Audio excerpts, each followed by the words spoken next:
My name is Marian and I am a student ambassador for the Experiential Education Unit, and today I'll be chatting with Prisha. Hello, everyone.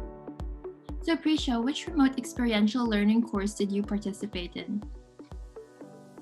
I did a Bio 399 research opportunity program in the Department of Biology last summer, investigating the effects of aneuploidy on aging under the supervision of Dr. Timothy Westwood.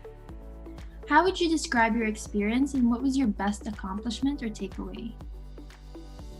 We were looking at how aneuploidy or abnormal chromosome number in essential genes affect the lifespan of fruit flies.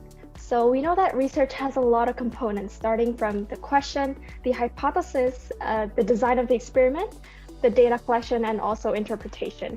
So my remote RFP was focused on the last two steps, where we reanalyzed the data set and tried to troubleshoot factors that may underlie the inconsistencies in the results.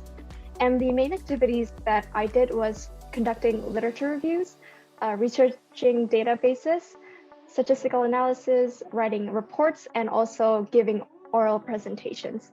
And these are all transferable skills for us as future scientists.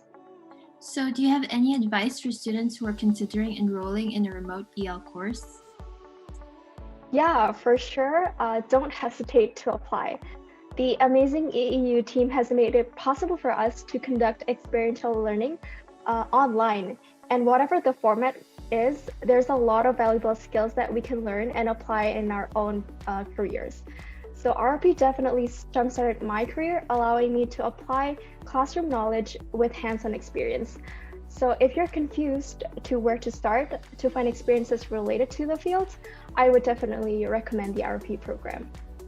Thank you, Prisha, and thank you, everyone. Should you have any questions, please visit the Experiential Education Unit website.